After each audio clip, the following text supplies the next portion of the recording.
Oh, bye. Wow, toots.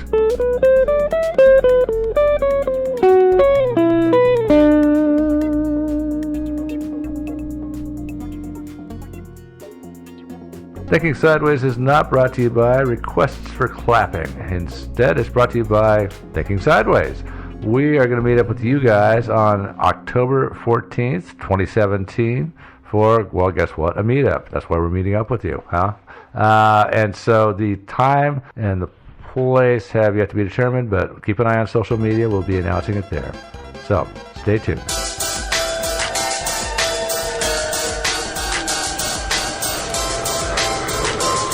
Thinking Sideways.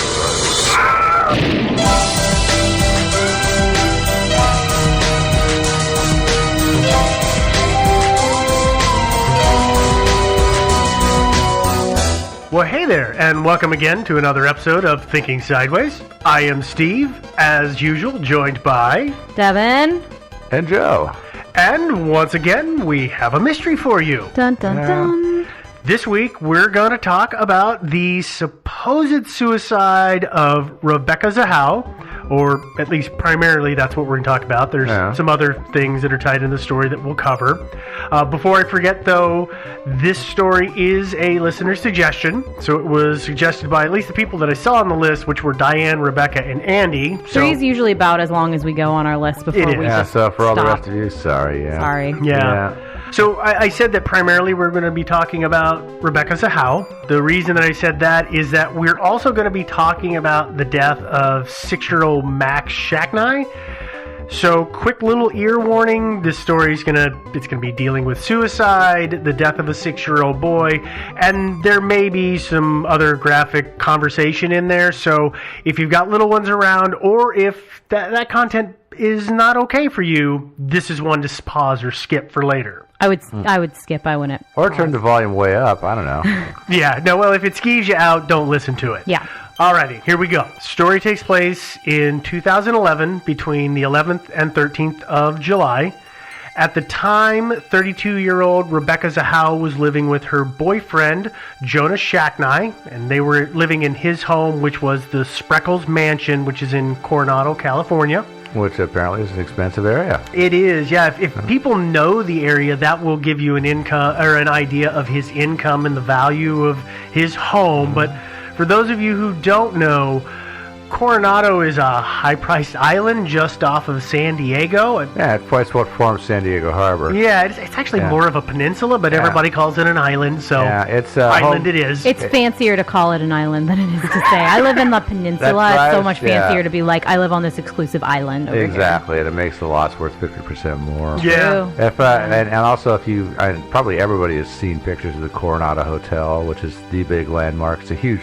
you've seen the Coronado Hotel, right? I'm pretty sure I have, yeah. It is on Coronado Island, and it's the one that's got white walls and this huge red conical roof with little dormers popping off it all around. Yeah. It's enormous structure, wooden structure, and everything. It's beautiful. I was there once, like 10 or 15 years ago. Really nice. You didn't stay at the hotel, though. Oh, God, no. You just looked at it. I was there with and they charged you for that. I was there with a friend, and we walked through and looked around and stuff, but yeah, we weren't about to stay there. You didn't stop or security would have come up on you. Yeah, for I hear you. Okay, well... Jonah Shacknai, he had a home on Coronado.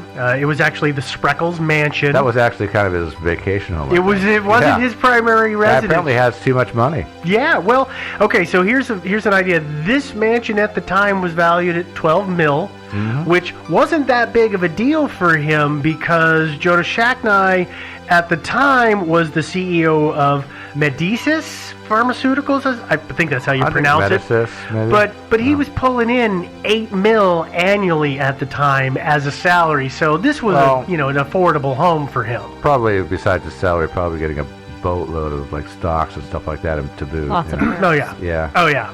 Rebecca and Jonah, they at this time had been dating for about 2 years. The other player that we talked about just a moment ago was Max Shacknai. That is Jonah's son. It is his son from his second marriage. He had, I think it was 2 or 3 other children from his first marriage. I think it was 2, but Max was his only child from his second marriage. And Max was 6. I know you already said that, but just to remind people. Well, yeah, let's do this. This is perfect for kind of a brief rundown of our characters here. Max, 6, Caucasian boy. He weighs about 60 pounds, or that equates to 27 kilograms. He's 3 foot 9 inches tall, which is 1.1 meter tall. We'll cover Rebecca as well, because her build will play into the story. She was 32, as I said. Asian, about 100 pounds, which is 45 kilograms. She was 5 foot 3 inches, which is 1.6 meters tall. So she's not a big lady, and Max is, of course, your average 6-year-old kid. He's just a little kid. Well, Can I ask a question? Absolutely. Just going back a little bit. You probably know the answer to this, but I'm just wondering. Jonah just had the 2 ex-wives. Rebecca presumably would have been the 3rd ex-wife eventually.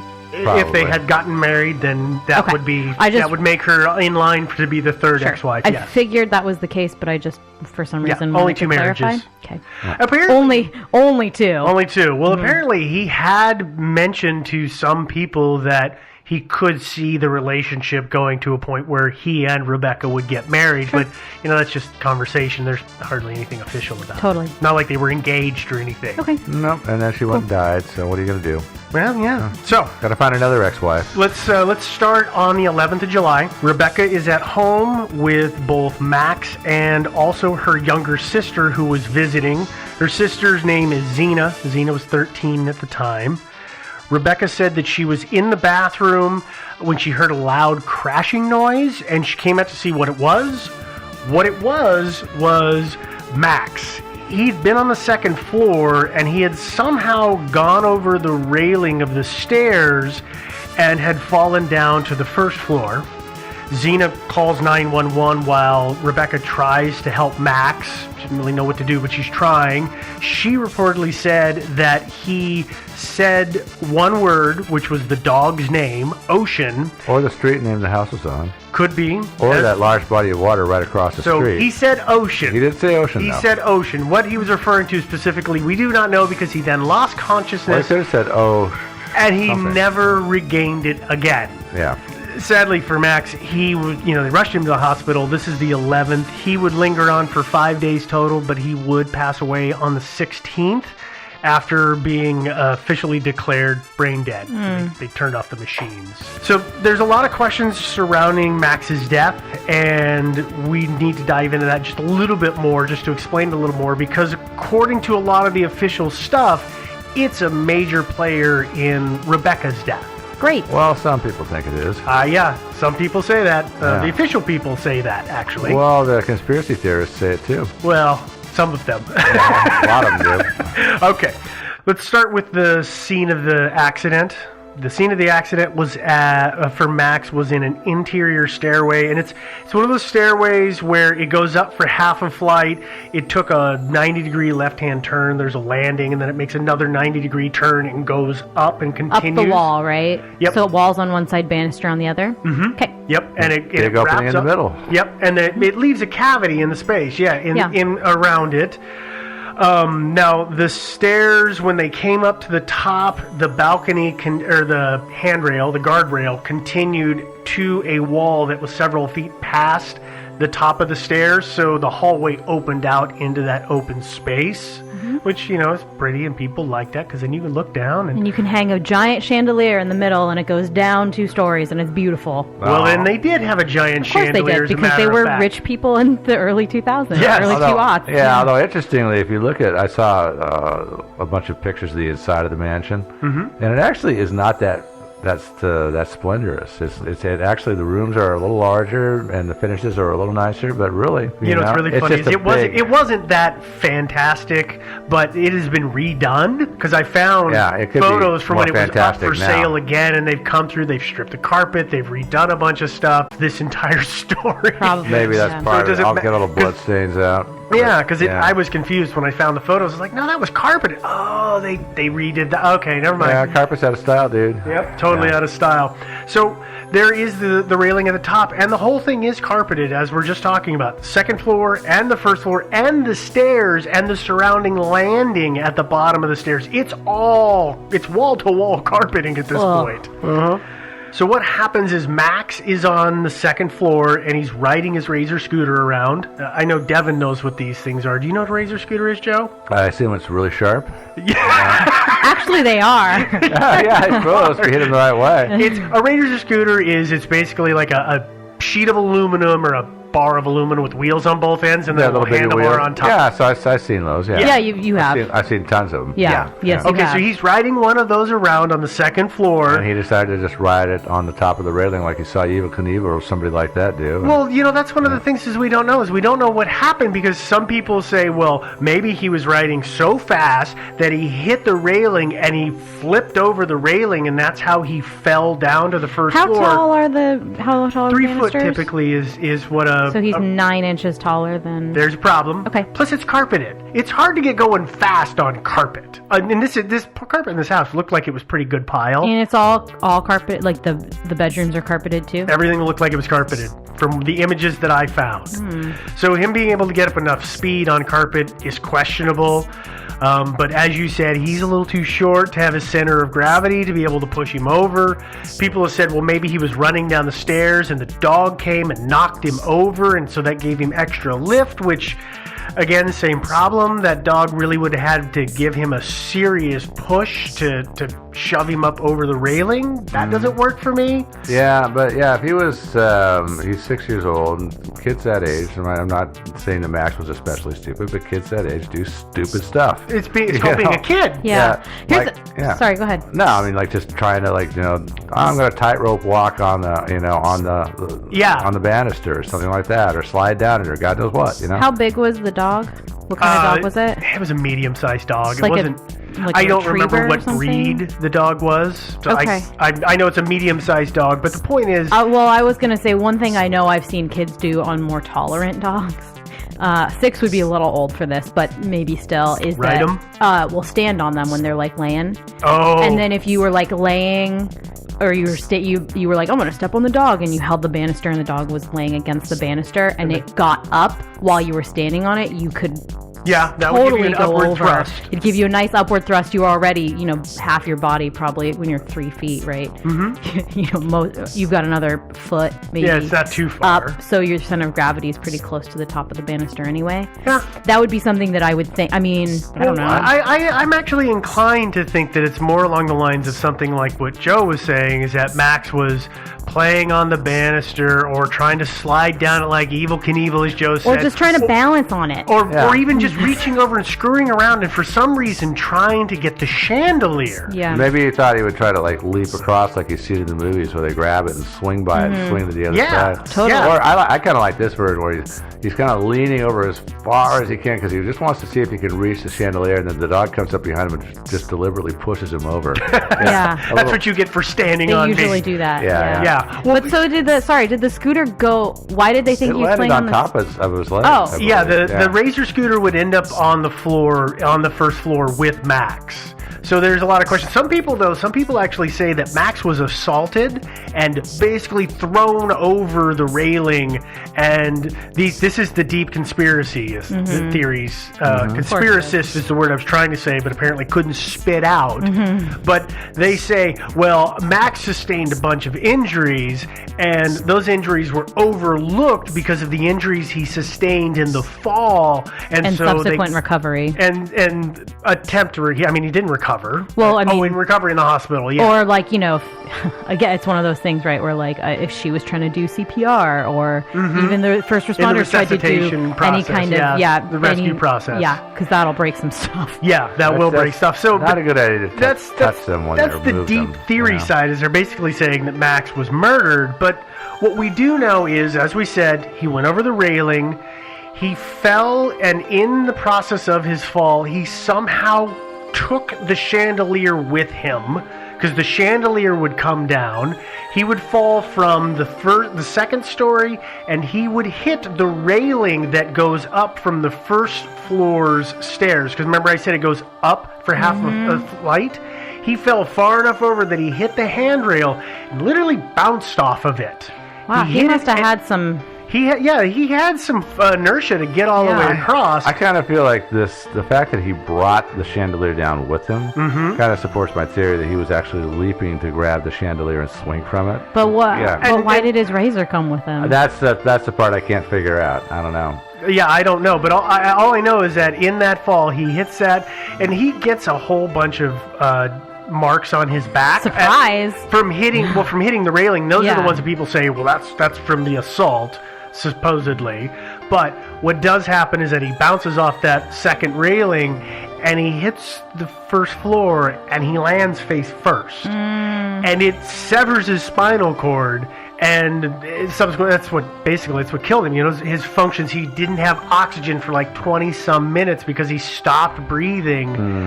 That's why he eventually was declared brain dead. And there was like one doctor who said that there was evidence that he'd been suffocated prior to his injuries. Or were you going to talk about that later? We can. I mean, there's one person who says that, but I really didn't understand how they could figure that out. Yeah, I know. I don't get it either. I mean, that's one of the things that some of the because there are people who think that Max was murdered. Of course, as you've already said. And that's one of the pieces of evidence they cite is that it appeared he had already been smothered prior to going over the edge. Right, smothered and then chucked over the edge is essentially what it is. I mean, I think there's a different pattern that presents mostly like around your face area if you're smothered and struggling, like you're going to break a lot of capillaries and stuff like that versus just like the instant your spinal cord severed, your brain stops working, everything like that's not going to create those like struggle marks necessarily, although landing face first on the floor, that's where I was going, could do that too, could do that or could mask it. I mean, so I can see, I guess, why somebody would argue that they could say whether he was strangled or suffocated prior, but I think it's unreasonable to say that you could do that. That way to me, I mean, it appears from everything that I've read that while it is comforting and convenient to say that it's a conspiracy, I feel like it probably was just a horribly tragic accident. That's scarier. This is, again, one of those things, right, where it's scarier because it's like that could be anyone's kid who just did a dumb thing and kid was running down the hall and tripped and flew over the balcony with his razor scooter or something. Yeah, I know. Kids get killed actually in accidents at home all the time. Oh yeah, it's not unusual at all. Yeah. No, it's crushing and it's terrible, but for some people it is. So just kidding. Okay. All right. Well, let's keep going because obviously, the family they circle the wagon at the hospital, the Shacknais. Jonah is there. His ex-wife Dina is there. That's Max's mother. Also there is Dina's sister Nina Romero. Yeah, Dina and Nina. I know. Who does that? Her parents. Nina had flown in that day, and during this time, it's not as if Jonah is staying at the hospital and then coming home for the night. No, he's going to the Ronald McDonald house that's across the street to shower and sleep, or if he can't get a room there, he would get a hotel just a couple of blocks away, because I think it was like a 20 to 25 minute drive from their house to the hospital, and he didn't want to have that time barrier between him. So he's spending all of his time at the hospital. We move forward to the very next day. This is going to be the 12th of July. And Rebecca takes her sister, Zena, to the airport. Did Rebecca go to the hospital? Oh, yeah. Okay, she's at the hospital with everybody else. She's with everybody. It's not like she's just hiding out anywhere. Right. Okay. I mean, she's in the mix the whole time. But then she takes her sister to the airport. Yep, but she says, hey, we should probably send you home. This is not the time or place. Yeah. So she takes her sister to the airport. Her sister flies out. At the same day, or on the same day, like with an hour or two of dropping one off, she picks up at the airport Adam Shacknai. That's Jonah's brother, because he flies in. I usually pretty much just stay at the airport once I'm there. I'm sure that's if probably there's what anything she did. within a couple hours. I'm sure that she probably, bellied up to, somewhere and just hung out. Yeah. And so she gets Adam, and they go to the hospital and, see Max and see the family and all of that good stuff. Now, Adam is going to be staying at the Spreckles mansion because it's a mansion, it's big enough, it's got the space, and the way this house is laid out, when you look at it from the aerials, is it's kind of an L shape. And on the opposite corner from that, where the two ends of the L meet, there's a small. It's a relative term, but there's a guest house. I think the guest house is like bigger than all of our houses put together. It's like 3-bedroom, 2-bath guest house. Yeah, it's a huge place, but it's a guest house. And I think they have a guest house there, actually. I wouldn't be It's shocked. probably still bigger than my house. Yes. Yeah. So he's going to stay at the guest house. And the way these two buildings are set up, they kind of make this inner courtyard, which is where a lot of our story is about to go down. But they're at the hospital, they leave the hospital, and they get to the mansion somewhere around 8 o'clock that night. Adam says he said goodnight to Rebecca, and he went to the guest house, and he went to bed, and he didn't see her until the next morning. Now, people will say that it is important that Rebecca had been planning a party at the house that night. The party was for her sister Xena, her 13-year-old sister. Yeah, I think they canceled it, huh? Yeah, I'm pretty sure they canceled because Xena's gone. Yeah. But people say, well, there was loud music. And Adam Shacknai has said, yeah, I heard some music. Now, I don't know how loud music is, but music especially was in a heard. community like that. I don't know. I play my music pretty loud, especially when I'm like upset about stuff or whatever, you know? Sometimes you just gotta... Yeah. Dance it out. Or, I mean, just like sit in a dark room and blast like really loud music and try to like forget everything that's happening. Yeah, I don't think she was having a party. No, don't think so I don't either. think she was either. No. Next morning, so this is going to be the 13th of July, 6:48 a.m. A call is placed by Adam to 911 saying that there is a naked woman hanging from a balcony in the house.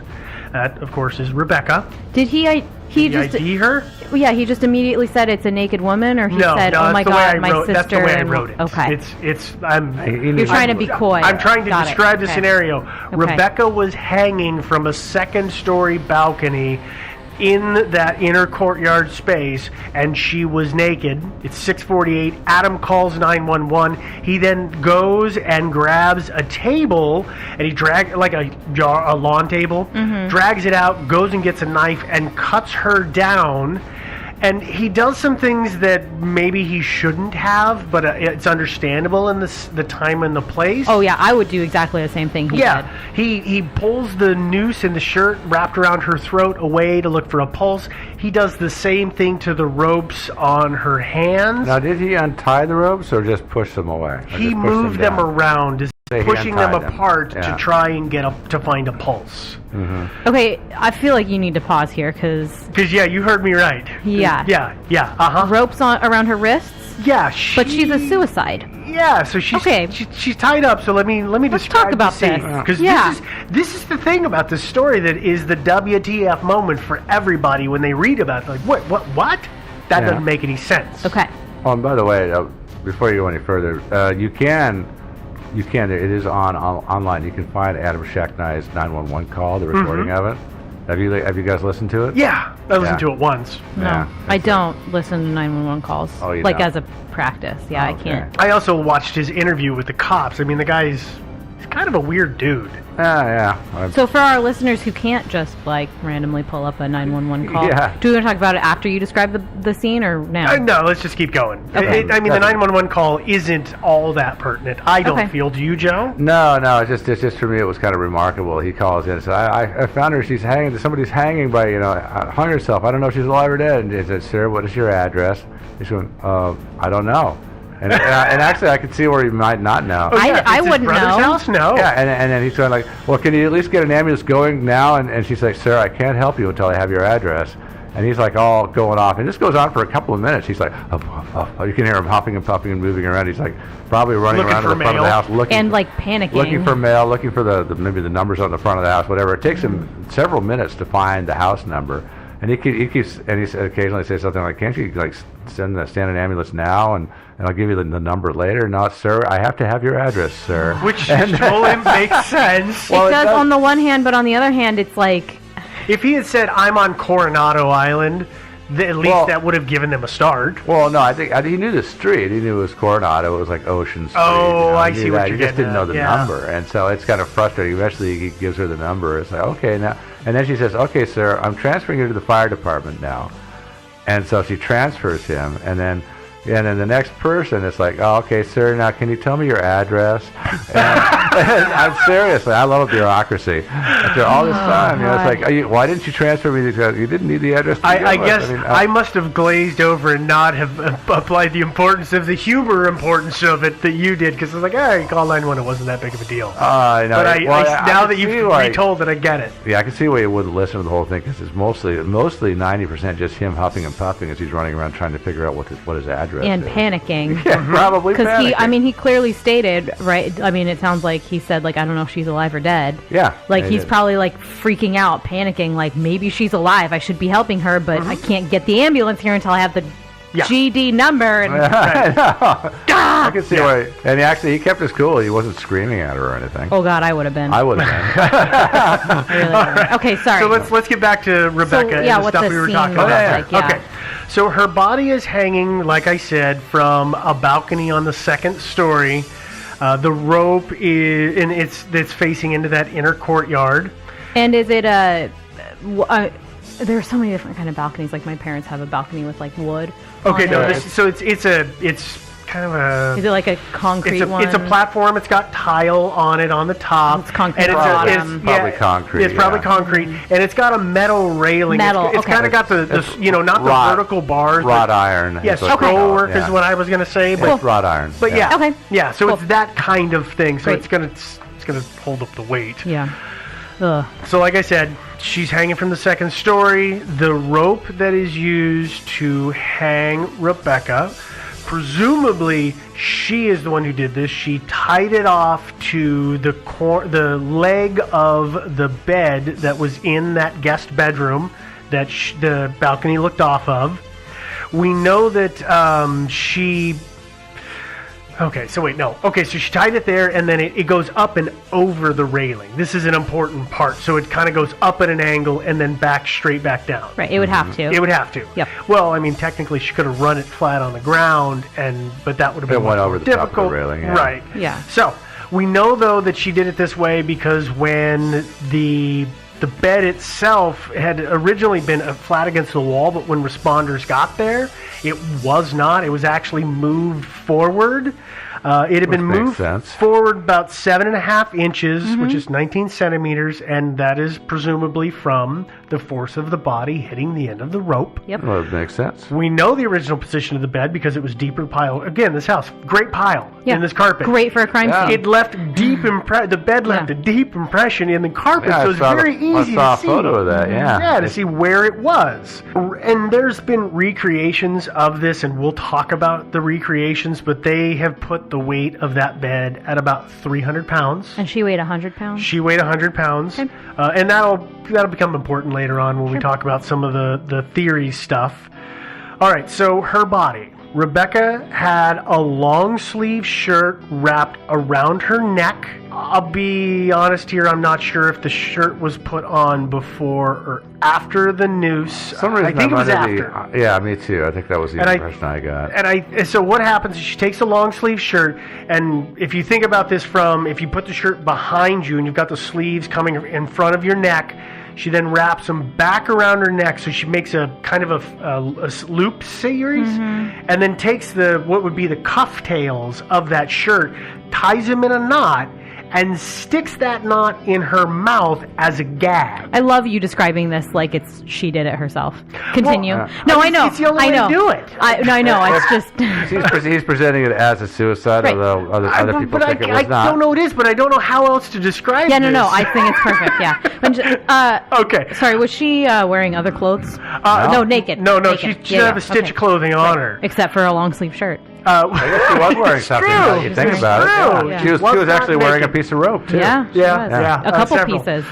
Okay, so she's got the shirt on her neck and then the noose around her neck. What I always find weird is that her hair is actually underneath all of that. She's got long, kind of down to the middle of her back, straight black hair. Yeah. And that stands out to me, and I'm not trying to sound sexist or anything like that, but it sounds strange to me because you have a wife. Because that would pull your hair, and Rebecca Zahau was obviously aware of her appearance.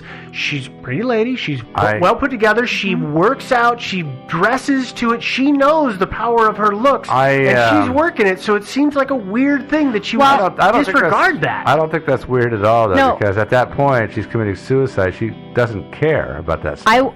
I'll disagree wholeheartedly on this. I agree with Steve that it's weird because I will tell you, as someone with long hair, I just instinctively pull my hair out of things. When I put something on, I don't even realize I'm doing it. Like you guys know, I was in this car accident recently, and it hurts for me to do that. But I still I hurt myself every time because I'm like, oh yeah,